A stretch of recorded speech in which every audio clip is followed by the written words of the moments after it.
안녕하십니까. 안녕하십니까. 네, 오늘도 성경 공부 시간이 돌아왔습니다. 오늘은 제목처럼 구원이 쉽고 단순한 7가지 이야기를 이제 했는데, 사람들이 구원이 너무 쉽고 단순해서 그런지 잘 안 믿어요. 왜냐하면 기존의 종교인들은 행위로 구원을 받으려고 애를 쓰고 있는데, 사실 성경은 그렇지 않거든요. 아주 단순합니다. 이 성경 공부의 목적은 종교의 무거운 짐을 벗고 값없는 은혜를 누리는 법에 대해서 이제 설명을 해드리겠습니다. 자, 고린도후서 11장 3절에 보면 너희의 생각들이 그렇게 그리스도 안에 있는 단순함에서 떠나 변질될까 내가 두려워하느라. 자, 여기 보면 단순함이라 했어요. 그렇죠? 단순함에서 떠나 어떻게 변질될까. 그래서 이미 복음이 많이 변질되어 있습니다. 그래서 사도 바울이 2000년 전에 미리 이렇게 염려를 하고 있는데 그것이 오늘날 이제 현실이 된 거죠. 자, 종교의 복잡함. 종교는 굉장히 복잡하게 구원에 대해서 엮어놨어요. 이제 마귀의 속임수죠. 이제 변질된 복음. 자, 그 초점이 뭐냐면, 사탄이 노리는 초점이 뭐냐면, 인간의 행위와 노력을 요구합니다. 그래서 구원이 네가 교회를 열심히 다니든지 11조를 열심히 하든지 하다못해 방언을 하든지 뭐 하여튼 여러 가지 행위를 또 엄청난 노력을 또 헌금을 요구해서 그렇게 해서 마치 구원을 받을 수 있는 것처럼, 그 다음에 또 조건을 붙여놔요. 네가 무엇을 하면, 네가 교회를 열심히 다니면, 네가 11조를 열심히 내면, 그 다음에 또 전도를 열심히 하면, 이런 식으로 계속 어떤 조건을 붙여서 그러니까 어느 정도 자격이 될 수 있는 그것까지 가니까, 일반 교회에 가보면 그래프가 있잖아요. 그래프를 해서 마치 보험회사처럼 전도왕, 하다못해 어떤 교회는 헌금까지 이제 그래프로 나타낸다고 하는데, 이제 그런 부분들을 하는 거죠. 그리고 의식. 이제 복잡한 종교적 의식과 규칙. 이제 개신교는 좀 덜하지만, 천주교를 가보면 미사 자체가 굉장히 거룩한 의식처럼 보여요. 그렇죠? 그렇게 참여를 하지 않으면 구원을 받지 못하는 것처럼, 또 일반 교회도 마찬가지잖아요. 어느 개신교에서는 이 강대상을 청소하기 위해서 그 청소하시는 분이 밑에서 무릎 꿇고 기도하고 그리고 올라와서 청소를 한다 하더라고요. 사실 이 바닥이나 여기나 아무 상관이 없는데 어느덧 그런 의식을 만들어서 이 강대상은 무슨 특별한 것처럼 이제 그렇게 만들어버리고, 그렇죠? 목사가 가운을 입고 축복 기도를 하는 어떤 그런 것들이 다 이런 의식을 복잡하게 만들어서 이 의식에 참여해야만 이제 구원을 받을 수 있는 것처럼 이제 그렇게 만들어 놓은 거예요. 그 결과가 뭡니까? 은혜를 입지 못하고, 은혜의 복음 안에 들어가지 못하고, 내가 구원받지 못했다는 늘 두려움. 그렇죠? 이 영적인 두려움에 떨어서 늘 사람을 뭐라고 해야 됩니까? 내가 그것을 하지 않으면 마음의 평안을 누리지 못하는 그런 어떤 상태가 되어버린다는 거죠. 하지만 하나님은요, 하나님의 본심은 아주 단순한 복음입니다. 초점은 딱 한 가지죠. 예수님의 완성된 십자가 사역. 이거 외에는 사실 그 어떤 것도 구원에 대해서는 필요가 없습니다. 조건은 받아들임. 값없는 선물. 선물을 내가 드리면 그냥 받는 것처럼 이미 완성된 십자가 사역을 내가 그냥 받아들이는 거면 구원은 이루어진다는 거예요. 의식. 특별한 의식이 필요 없습니다. 누구든지 마음으로 믿고 시인하면, 내가 마음으로 믿고 의에 이르러서 내가 내 입으로 예수 그리스도를 주라고 시인하면, 그렇죠? 구원을 받을 수 있는, 사실 의식이라고 말할 필요가 없는 거죠. 결과는 완전한 자유와 평안. 이 완전한 자유와 평안은 어디까지? 영원토록. 그렇죠? 자, 사탄은 끊임없이 은혜를 축소하고 구원을 복잡하게 만듭니다. 하지만 복음은 말 그대로 단순하고 기쁜 소식입니다. 그러니까 우리는 단순함에서 벗어나면 안 돼요. 이걸 잊지 마시기 바랍니다. 자, 그 7가지 조건 중에 하나가 뭐냐면 생명수를 마시는 것처럼 단순합니다. 자, 내 상태는 영적인 목마름. 왜? 구원을 받지 못한 사람은 늘 영적인 목마름에 있어요. 거기에 하나님께서 무엇을 제공해 주시냐? 영원한 샘물. 나에게 요구되는 행동은 그저 마시는 겁니다. 예수님께서 생명수를 주시면 나는 그냥 마시기만 하면 돼요. 이해되세요? 우리가 물을 마실 때 특별한 절차가 필요하지 않잖아요. 의식이 필요하지 않죠. 그것처럼 생존의 필수 요소인 물 마시는 법을 모르는 사람은 없습니다. 구원도 이와 똑같습니다. 대가 없이 내가 원하기만 하면, 조건이 뭐죠? 내가 원할 때 나는 예수님이 주시는 영원한 생명을 마시면 되는 거예요. 그렇죠? 요한계시록 22장 17절에 보면 누구든지 원하는 자는 생명수를 돈을 많이 주고 취해라? 아니죠? 값없이. 조건이 값이 없어야 된다는 거예요. 그렇죠? 요구하는 것은 딱 하나밖에 없어요. 그저 마시는 것. 쉽죠? 자, 두 번째는 생명의 빵을 먹는 것처럼 단순합니다. 자, 나는 늘 배가 고파요. 영적으로. 그렇죠? 구원을 받지 못한 사람들 특징이 뭐냐면 만족한 것 같은데 늘 부족해요.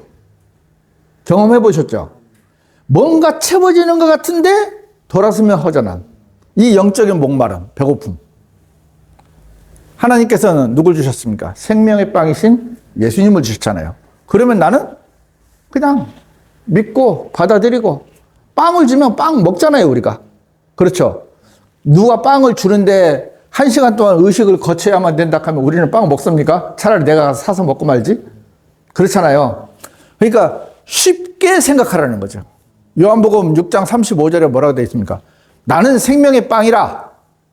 나에게 오는 자는 결코 배고프지 아니할 것이요. 이게 예수님이 주시는 우리의 생명의 빵이에요. 그러니까 단순한 거예요. 아까 고린도후서 말씀처럼 우리가 단순함에서 떠났기 때문에 변질된 복음들이 들어오고 그 변질된 복음 속에 뭐가 있어요? 의식이 있고 행위가 있고 어떤 조건이 있고 자격이 있고 여러 가지를 덧붙여서 이 단순함을 받아들이지 못하도록 하는 사탄의 괴락에 너무나도 많이 빠져 있다는 겁니다. 자, 세 번째로는 조건 없는 선물을 받는 것처럼 단순합니다. 자, 나는 죄의 값은 뭐죠? 죄의 대가는 뭐죠? 사망. 대답할 때는 크게 하십시오. 네. 죄의 대가는 사망입니다. 그러면 내가 내 죄를 해결하려고 하면 나는 뭘 당해야 돼요? 사망을 당해야 돼요. 그러니까 내가 내 죄를 해결한다는 것은 의미가 없는 거예요. 이해되세요? 근데 사람들은 여기에 뭘 하냐면 내가 이 죄를 해결하려고 애를 써요. 내가 이 죄를 해결하려고. 하지만 하나님은 무엇을 주셨습니까? 예수님의 피로 완납된 영생.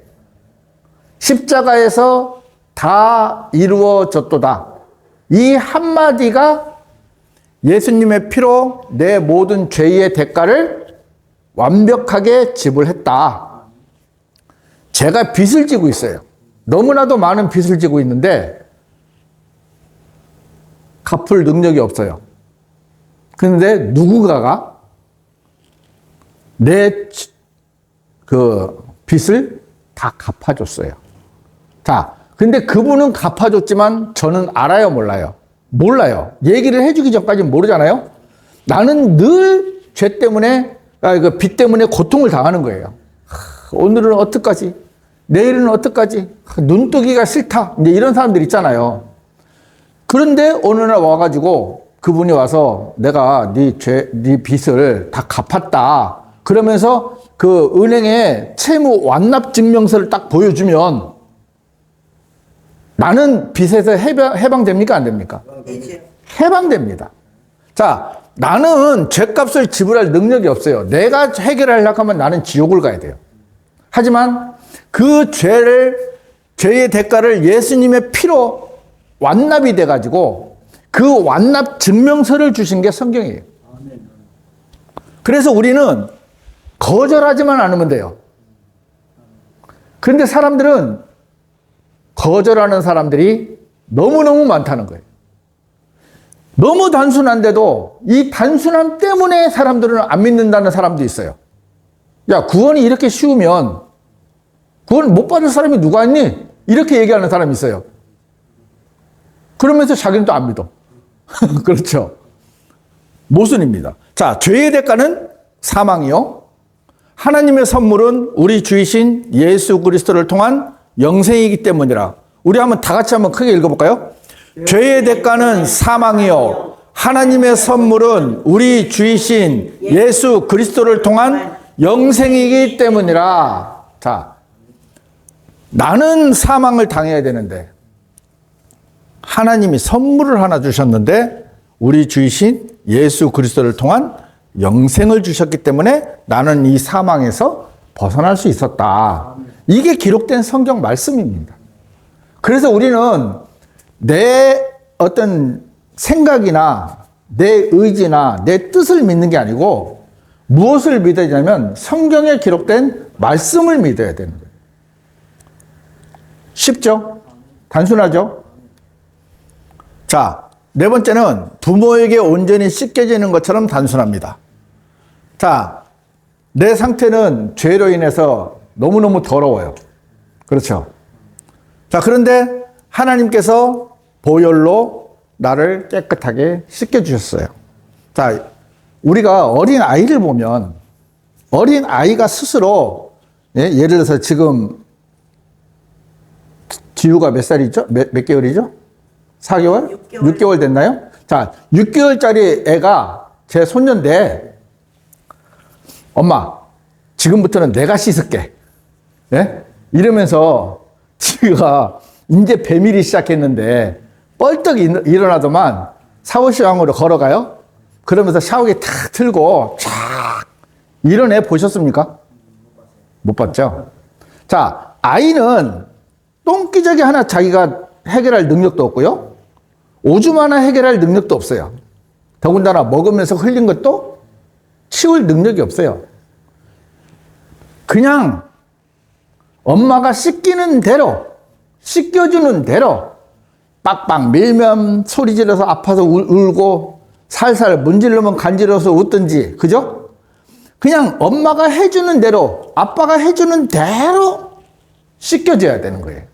그러니까 죄는요, 내가 무엇을 해가지고 씻는 게 아니고 예수님이 씻겨주는, 그죠? 씻겨주는 그것을 그대로 받아들이고 나는 그대로 있어야 된다는 거지. 여기에 더하거나 뺄 수가 없는 거예요. 자, 6개월 된 애가 만약에 뻘떡 일어났다면 가는 비정상입니다. 그렇죠? 물론 있겠죠. 있을 수는.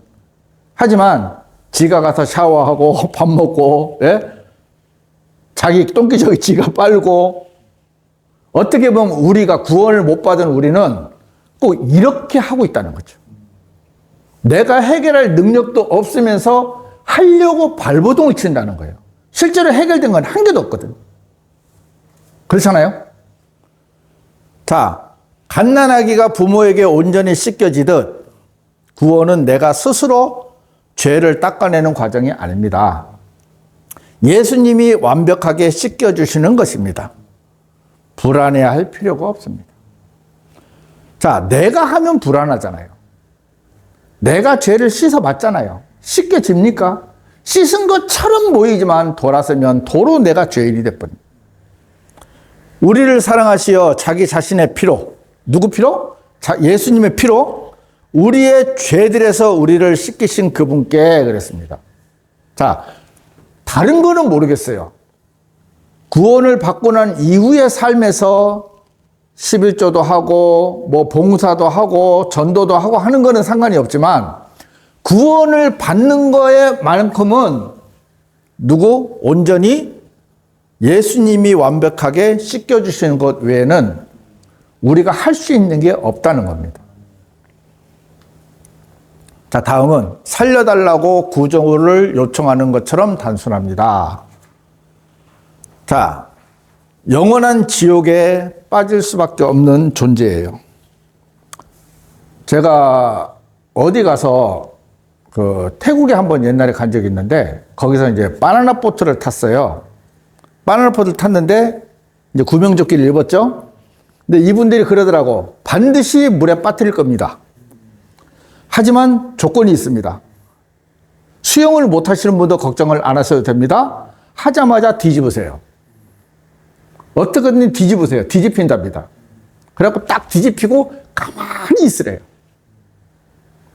왜냐하면 바나나 보트가 한 바퀴 돌아오는 동안에 허브적거리면 물속에 들어갈 수 있으니까 물에 빠지면 바로 뒤집어서 그냥 가만히 있으래요. 그럼 물에 뜬대요. 구명조끼 때문에. 또 구명조끼가 아니라도 바닷물은 뜬대요.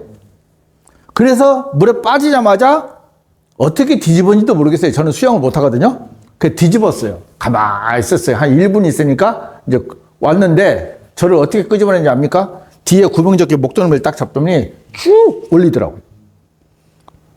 그러니까 물에 빠져서 내가 수영을 못하면 어떻게 해야 되냐면 그냥 살려달라고 손만 들든지 아니면 물속에 가만히 있어야 돼요. 어떤 사람이 이런 얘기를 하니까 자기는 수영을 잘해서 괜찮대요.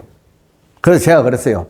당신을 태평양 한가운데 갖다 넣어놓고 우리나라까지 헤엄쳐 올 수 있냐? 그건 안 되죠. 그러는 거라. 그러면 당신은 수영 못하는 거라고 그랬으니까. 그러니까 수영을 잘한다는 기준이 뭡니까? 바다에서 아무리 잘해봐야 10km, 20km밖에 못 가요. 그렇죠. 그리고 그것도 완벽한 보호망 있어야 그리고 배들이 따라다니면서 지는 이제 거기서 그물 위에서 치는 거잖아요. 실제로 맨몸으로 바다 가보세요. 당장 잡혀먹지. 그러니까 사람은 착각을 하는 게 뭐냐면 내가 수영을 좀 한다 하면 그게 자기가 무슨 대단한 건 줄 알아요. 실제로 태평양 한가운데 갖다 놓으면 아무리 능력이 있는 사람도 안 되거든요. 우리가 그렇게 생각을 해야 된다는 거죠. 태평양 한가운데 빠져 있는 것이 영원한 지옥에 갈 수밖에 없는 거나 똑같다는 거죠. 그러면 거기서는 뭐 해야 돼요? 누군가 나를 구조하기 위해서 와야 된다는 거지. 구조자가 없으면, 구원자가 없으면 나는 아무리 내가 수영을 해서 100km를 간다 해도 태평양 한가운데에서는 다 죽은 목숨이에요. 그래서 우리는 뭡니까? 그냥 도움 요청. 하나님 저 좀 살려주세요. 죄인 된 사람들이 할 수 있는 게 딱 하나입니다. 주여, 저를 불쌍히 여겨주시옵소서. 대표적인 예가 누구죠? 십자가의 강도. 자, 달렸습니다. 그런데 예수님이 뭐라고 했습니까? 야, 너 지금 십자가에서 내려가서 1년 동안 교회 다녀야 돼. 만약 이런다면은 구원 받았겠습니까? 십자가의 강도는요, 딱 하나 했어요. 예수님, 저를 기억하지. 그러니까, 나를 기억해달라는 말은 저는 죄인입니다. 내가 지금 죽으면 지옥 갈 수밖에 없는데 당신은 보니까 당신은 구원자인데 나를 기억해달라. 딱 이름 하나 부르기. 주여. 그 사람들이 착각하는 게 뭐냐면 여기서 이제 잠깐 짚고 넘어가자면 사람들이 주여 주여 한다고 해갖고 자기는 예수님을 주님이라고 부른다고 생각을 해요. 근데 주님이라고 언제 우리가 진짜 나오냐면 내가 정말 지옥 갈 수밖에 없는 죄인이라는 것을 확실하게 알 그때. 그래서 우리는 뭐합니까? 누구든지 주의 이름을 부를 자는 구원을 받으리라 했거든요. 주의 이름을 부르는 자는 개혁성이 그렇게 돼 있죠. 아닙니다. 주의 이름을 부를 자. 그러니까 주의 이름을 부를 자는 누구냐면 내가 지옥을 갈 수밖에 없는 완벽한 죄인이라는 것을 알면 십자가 강도처럼 주여 소리가 나오는 거예요. 그냥 아무나 막 교회 가서 막 찬송할 때 주여 주여 주여 이게 아니고, 그죠? 주의 이름을 부를 자, 누가 부릅니까? 내가 지옥을 갈 수밖에 없는, 내가 물에 빠져 죽을 수밖에 없는, 그렇죠? 이런 사람인 것을 알 때 이 사람이 할 수 있는 거는 자기가 헤엄쳐 나오는 게 아니고 저 좀 살려주세요. 딱 그거 하나. 그렇지 않으면 여기 보면 누구든지 주의 이름을 부를 자, 부르는 자가 아니에요. 부를 자예요. 내가 지옥을 갈 수밖에 없는 죄인인 것을 확실하게 깨달으면 주님, 그러니까 주라는 말은 구원자거든요. 내 마음속에 구원자가 언제 됐습니까? 내가 지옥을 갈 수밖에 없는 죄인인 걸 깨달을 때 예수님이 구원자로 보이는 거지. 아무것도 모르는 상태에서 교회 수십 년 다녀봐야 그분의 마음속에는 예수님이 주님이 아니라는 거예요. 그냥 입에서만 맴도는 주님.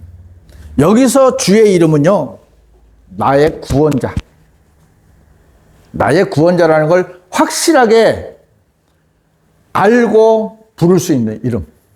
그렇죠? 살려주세요. 그래. 딱 한마디예요. 살려주세요. 예수님, 저 좀 살려주세요. 저는 죄인입니다. 저는 이대로 죽으면 지옥에 갈 수밖에 없습니다. 살려주세요. 이 한마디를 사람들은 하질 않는다는 거예요.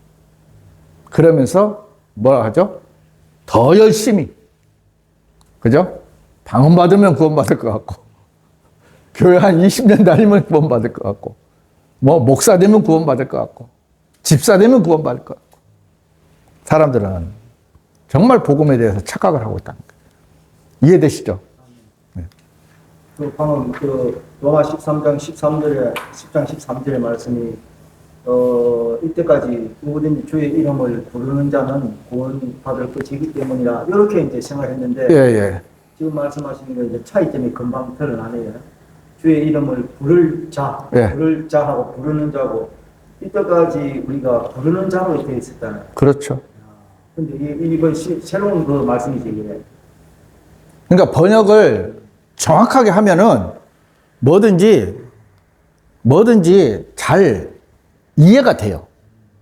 그게 번역이 애매하니까 사람들이 성경에 대해서 잘 애매하니까 하다 말고. 제가 대표적인 예로 그랬어요. 쉽게 말해서 창세기 1장 2절에 1장 1절과 2절 사이가 하나님은 분명히 하늘과 땅을 창조하셨는데 하나님이 창조하신 모든 것이 아름답거든요. 근데 1장 2절에 보면 그런데 하면서 땅은 공허하고 혼돈하고. 그렇죠? 이게 늘 의문이었거든요. 근데 이것도 이제 제가 해결이 되니까 성경이 제대로 번역이 된 걸 보니까 이제 해결이 되는 거예요. 예를 들자면 그런 겁니다. 이것도 마찬가지예요. 그러니까 부르는 자와 부를 자가 뭐가 달라? 이제 이렇게 말을 할 수가 있는데 엄연히 달라요. 네, 뜻이 완전히 다릅니다.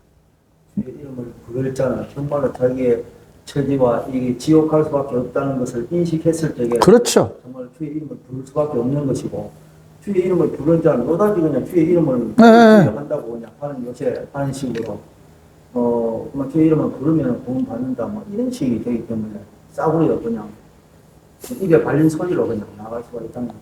우리 삶 속에서도 마찬가지인 게 정말 우리가 힘들고 어려울 때 주님 부르잖아요. 늘 좋을 때 주님 잘 안 부르거든. 그러니까 그런 부분들을 보면 성경이 너무너무 정확한 거예요. 네. 자, 그 다음에는 이제 무거운 짐을 내려놓고 쉬는 것처럼 단순합니다. 우리가 찬송가도 있잖아요. 무거운 짐을 나 홀로 지고 견디다 못해 쓰러질 때. 그쵸? 여기서 보면은 또 하나 이제 미리 설명을 드리자면 수고하고 무거운 짐진 자들이라 이렇게 알고 있었잖아요. 우리가 짐을 스스로 졌다고 생각을 했거든요. 근데 여기 보면 뭐라고 되어 있습니까? 수고하고 무거운 짐 지워진 너희들아. 누군가 우리에게 짐을 지워준 거예요. 그러니까 사탄이 우리에게 짐을 지워준 거예요. 우리는 그 짐을 내가 졌다고 생각하니까 내가 해결을 하려고 하는 거예요. 그렇죠? 그런데 자 보세요. 수고하고 무거운 짐 지워진 너희들아. 다 내게로 오라. 그리하면 내가 너희에게 쉼을 주리라. 그러니까 내 속에 있는 짐은요, 내 짐은 내가 어떤 짐도 내가 스스로 질 수가 없다는 거예요. 누군가가, 그러니까 사탄이 주든 하나님께서 나에게 어떤 복음의 짐을 지어주든 내 스스로는 절대로 어떤 짐도 질 수는 없다. 내 자체가. 그래서 우리는 이 무거운 짐도 뭡니까? 죄의 짐이라는 게 결국은. 그래서 예수님께서 오라는 거예요. 이 무거운 짐을 내가 해결해 줄게. 누가 졌습니까? 예수님께서 십자가에서 졌잖아요. 요한복음 1장 29절에 세상 죄를 제거하시는 하나님의 어린 양을 보라. 세상 죄를 지고 가는 하나님이 아니고 세상 죄를 제거하시는 하나님이라고 분명히 성경은 기록되어 있잖아요. 저는 그 한 구절 때문에 성경을 바꿨어요. 그러니까 예수님이 세상 죄의 짐을, 세상 죄를 지고 가는 어린 양. 그러면 예수님이 세상 죄를 졌으면 예수님은 죄인입니까? 의인입니까? 죄인입니다. 죄인은 죄를 해결할 수 있어요? 없어요? 없습니다. 그 한 구절이요, 예수님을 죄인으로 만드냐, 예수님을 죄를 제거하기 위해서 오신 분이냐, 그 차이를 주는 거예요. 성경이 이만큼 중요합니다. 그래서 우리는 이 죄의 짐을 우리가 해결하려고 애를 쓸 필요가 없고 그냥 짐을 뻗어서 누구한테 줘요? 예수님한테 던지는 거예요. 그래서 베드로서 보면 너희 모든 염려를 주께 던져버리라고 했잖아요. 던지라고 해요. 던지라. 맡겨라가 아니에요. 던지라고 해요. 여기서도 오면 그냥 벗어버리면 돼요. 그러면 나는 완벽한 안식을 누리는 거예요. 죄에 대해서만큼은 완벽한 안식을 누릴 수 있는 거예요. 그렇죠? 그래서 예수님을 짐을 덜어주기 전에 1년만 더 참아라. 혹은 어떤 조건을 달지 않습니다. 아무리 무거운 죄의 짐이라도 그냥 주님께 넘겨주고 쉬면 된다. 단순한 거예요. 그러니까 짐을 우리가 등산을 가보면 등산해 보셨습니까? 정말 무거운 짐 지고 정상에 올라가서 그 짐 내려놓고 쉴 때 얼마나 꿀맛입니까? 그렇죠? 죄의 짐을 평생 지고 있다가 예수님 앞에 던져놓으면 그렇게 편한데 우리는 그걸 못한다는 거예요. 왜? 예수님이 힘들까 봐. 자, 마지막은 초대에 네 하고 문을 여는 것처럼 단순합니다. 누가 문을 두드립니다. 그럼 문을 엽니다. 끝이에요. 그죠? 예수님이 이미 모든 값을 치르시고 내 마음의 문을 두드리고 계십니다. 초대받은 사람이 그저 네 하고 문을 열어줘도 주님은 그냥 주님을 환영하면 됩니다. 그죠? 요한계시록 3장 20절 한번 다 같이 읽어볼까요? 보라, 내가 문 앞에 서서 두드리노라. 누구든 나의 음성을 듣고 문을 열면 나는 그에게로 들어갈 것이요. 자, 여기서 희한한 게 뭔지 아십니까? 내가 문 앞에 서서 두드리노라 하잖아요. 그럼 원래 두드리는 소리가 들려야 되는데 여기 보면 뭐라고 되어 있습니까? 누구든 나의 음성을 듣고. 그러니까 문 두드리는 소리 말고 성훈아 문 좀 열어주라 하는 예수님의 음성이 내한테 들려야 된다는 거죠. 그렇죠. 그 우리가 보통 보면 사람 보면 문 두드리는 소리 듣고 열잖아요. 근데 주님은 그렇지 않다는 거지. 문은 두드리고 계시지만 나는 무엇을 듣길 원하냐면 예수님의 음성을 듣길 원한다는 거죠. 그 음성이 내 귀에 들려서 어디까지? 내 마음까지 들어가서 내가 문을 열기를 원하신다. 이건 마음의 문이니까. 그렇죠? 그러니까 간단한 거예요. 내가 네 죄 다 해결해 놨어. 문만 열어줘. 아, 예, 그렇습니까? 예수님 어서 들어오세요. 이게 이제 영접하는 거거든. 그렇죠? 너무 쉽잖아요. 문 두드리는 소리가 아니고 문을 두드리지만 예수님의 음성을 들어야 된다. 그렇죠. 근데 사람들 그렇게 생각 안 해. 이게 말씀은 그 소리를 듣고 그렇죠. 이게 참. 그러니까 우리가 정말 미묘한 차이인데 그 사람들이 그 미묘한 차이를 발견하지 못하니까 그 복음도 참 단순한데 그 단순함에서 이미 떠나버렸기 때문에 그렇죠? 우리가 수학 공식 뭐 1 더하기 1은 2다 이거는 간단하잖아요. 근데 이런 거는 사람들이 별로 여기서부터 사실 모든 게 시작되잖아요. 근데 사람들은 뭘 좋아하냐면 뭐 함수, 미분, 적분, 뭐 방정식 막 이런 걸 좋아하잖아요. 그러면 자기들은 그거 풀 수도 없어요. 사실은 능력이. 그런데도 그걸 하는 걸 좋아하는 거예요. 마찬가지로 구원은 1 더하기 1은 뭡니까? 2예요. 그냥 정해진 법칙이잖아요. 나는 죄인. 예수님은 십자가에서 내 죄를 다 해결해 놓으셨어요. 그러면 나는 그걸 뭐예요? 받아들이게 하면 되잖아요. 1 더하기 1은 2예요. 나는 죄인, 예수님이 모든 죄를 해결해 주셨어요. 그 다음에 나는 그 복음을 받아들이고 영원한 생명을 얻는 거예요. 아주 단순한 거예요. 자, 이제 7가지 글을 쭉 이제 정리를 해봤는데, 자, 목마른 상태에서는 마시는 거. 그렇죠? 배고픈 상태에서는 먹는 거.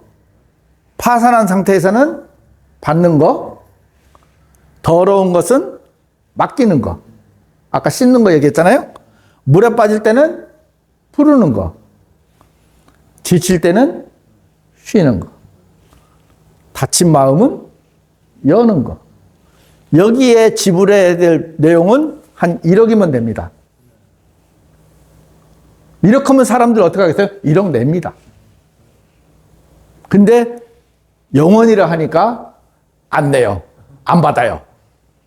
사람들은 그런 대가를 좋아하는 거지. 내가 죄를 해결하려면 무언가를 해야 된다는 어떤 그 사탄이 준 생각 속에 빠져 있기 때문에 지불해야 될 것은 예수님이 이미 피로 완전히 완납이 됐어요. 그죠? 완납 증명서가 성경이잖아요. 성경 곳곳을 보세요. 내가 구원을 받기 위해서 무엇을 해야 된다고 기록된 것이 단 한 구절도 없다는 거지. 당신이 해야 할 복잡한 종교적 행위나 자격 증명은 단 하나도 없습니다. 예수님이 다 이루신 것을 그저 일상처럼 자연스럽게 받아들이라. 우리가 아침 되면 해가 뜨잖아요. 저녁 되면 해가 지죠? 날이 흐리면 비가 오잖아요. 자연스러운 일상이에요. 그것처럼 예수님이 그렇게 모든 것을 다 해결해 놓으신 것을 그냥 나는 자연스럽게 받으면 돼요. 그렇죠?